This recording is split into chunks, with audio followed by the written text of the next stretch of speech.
British Prime Minister Boris Johnson has spent a second night in intensive care as he continues to receive treatment for coronavirus. Downing Street says the Prime Minister is being kept in St Thomas's Hospital in London for close monitoring.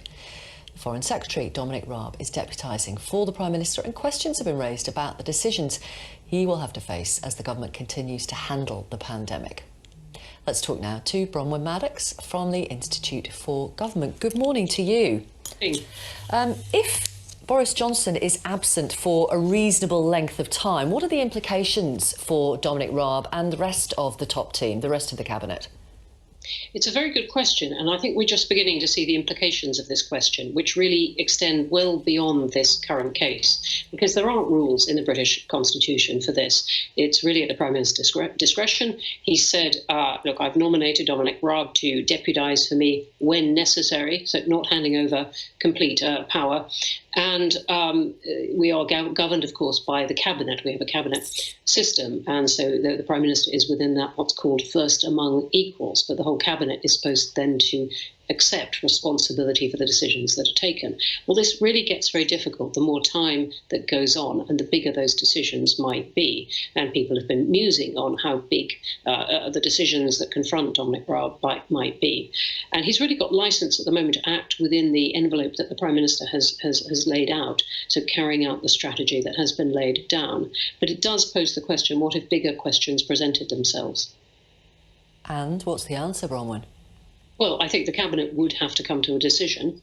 That is not necessarily Dominic Raab's decision. The Cabinet would have to agree, for example, whether it was something about military action or, easier to foresee, a big decision about the emergency itself, or what to do about lockdown and so on. So the Cabinet will have to act together.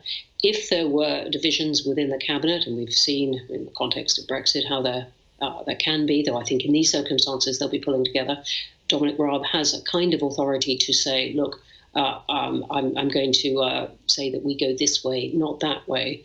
But I think what we're hearing, and particularly from other countries, is it would be helpful to know a bit more formally, if you like, who has delegated powers, if you like, from the Prime Minister and what those powers are. But this isn't a trivial question, and it's one that, in fact, Parliament would want to debate, because this would be a departure for the UK to spell out those rules. Yes. Dominic Raab has said in these daily news briefings that he's got a clear strategy from the Prime Minister. He's carrying on with the work. They're all collectively determined, and yet he hadn't spoken to him since Saturday.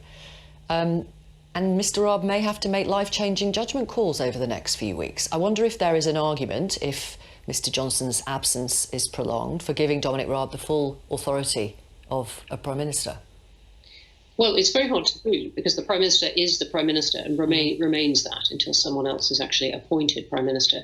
I think if there's a fortunate thing, and this is really unfortunate episode, it's that some of the big decisions have been taken about the lockdown and about the emergency bailout. So for the moment, Dominic Raab's got a bit of runway, if you like, just to carry out the strategy. But the next questions are going to come about the lockdown, whether partially to ease it and so on. And I think he's going to have to work with the Cabinet. If the Prime Minister isn't well enough to discuss these things, he's going to have to come to a decision with the Cabinet and then present it to the country like that. But the decisions will get bigger and bigger the more time goes on. Thank you very much, Bronwen. Thank you, Bronwen Maddox, Institute for Government.